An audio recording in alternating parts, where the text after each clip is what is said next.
So for these problems, it says perform the indicated operation. So for this first one, we have a minus, a plus, and a minus. So we're going to just do that with the first problem. It's just a bunch of addition and subtraction. Now, the nice thing about complex numbers is it doesn't really change anything we do algebraically other than if I get an I squared, because I squared is -1. So looking at this first problem then, I'm just going to try to write it out. So this is really just going to be -2 plus 5i plus 4, because I'm distributing this negative through. So that's going to be a plus 4 and actually a plus 6i for the same reason. This is going to be plus a 7 minus I square root 2 minus I square root 2 on the end here. Okay, so that's our first step here. Now all I'm going to do is put my real parts together and imaginary parts together. And that's what I mean. Normally, if we were dealing with I as a variable, we would handle it exactly the same way. So that's kind of what's nice about these problems. It doesn't change a lot. So then 7 and 4 is 11. Minus 2 is 9. So my real part is going to be 9. Now plus, I have this 5i, 6i, and these I root 2's.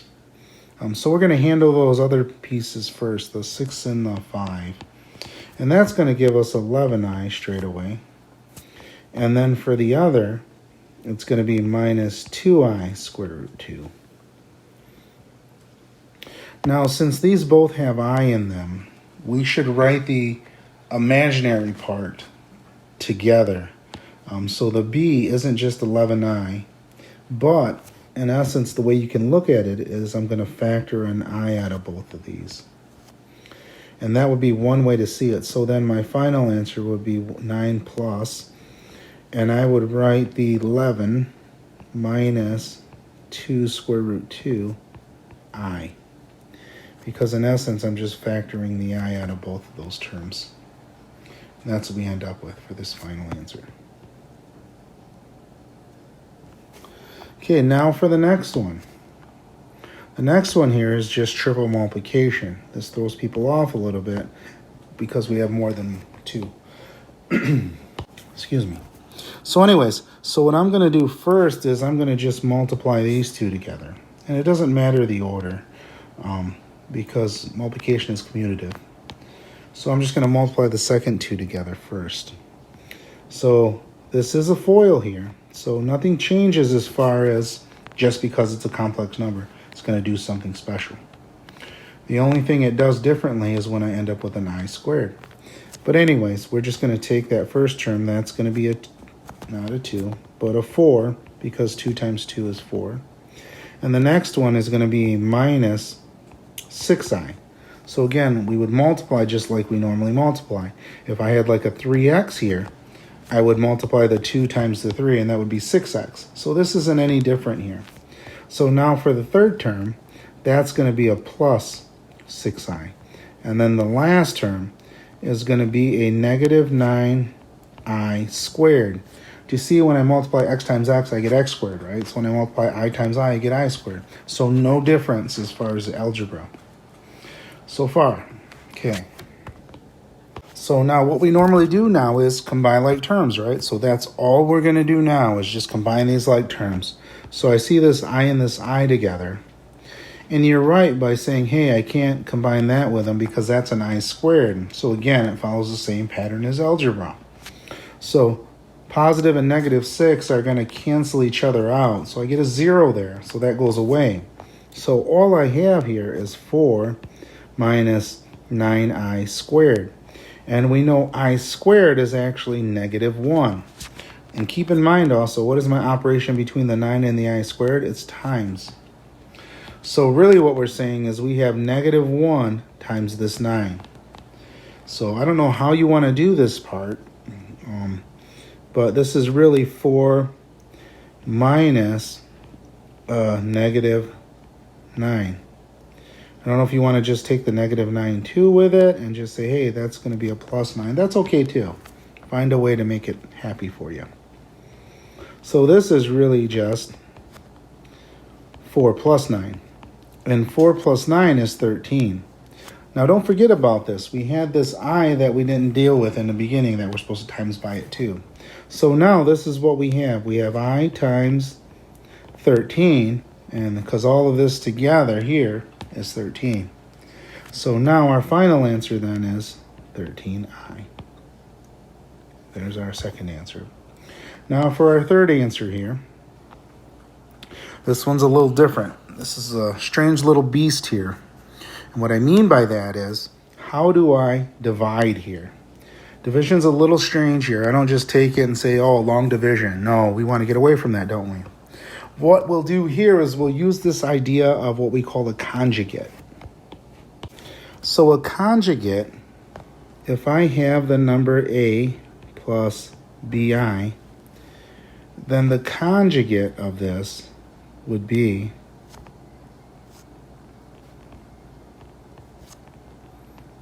A minus BI. And if I have the conjugate of BI, if I have BI and I have the conjugate of BI, that would be negative BI. And if I had the complex number A, and I want the conjugate of that, it's A. Because this would be really like a plus 0, and that would really be like a minus 0. I. So that's the idea with this. So essentially, a conjugate is just a negation of the imaginary part. So for instance, if I was looking at 3 plus 2i, and I wanted the conjugate of that, I would say that's 3 minus 2i. That would be the conjugate of it. And those are the ideas we're going to use for these next type of problems. So when we're actually dividing here, so to divide, we're just going to use that idea of conjugate. And what we're going to take the conjugate of is the bottom. And we're going to use the conjugate of that bottom because we can't have any i's in the bottom when we divide. We should have no more i's in the bottom. So the idea of that is I'm going to take 3 minus 2i and times it by the top and the bottom. Now remember here, I have to put parentheses around the 14 plus 5i and the 3 plus 2i as well on the bottom because that's two terms there I'm timesing by 3 minus 2i. And I'm picking the conjugate because honestly what's going to happen here is it's going to get rid of the I in the bottom. And that's what we really want here. So that's really how we divide with these. So it is very different than just long division or the way we think of division in general. So for these, I'm always going to just take the conjugate of the bottom and multiply it times the top and the bottom. And that's what we do for these. So now when I multiply this top one here, now I'm just going to show a few of the steps so you don't get too lost in this. So we're going to look at 14 times 3. That's going to be 42. And then 14 times negative 2i, that's going to be negative 28i. And then 5i times 3, that's going to be plus 15i. And then negative 10i squared. And that's all going to be over. On the bottom, I'm going to get a 9. And then minus a 6i plus a 6i. And then minus a 4i squared.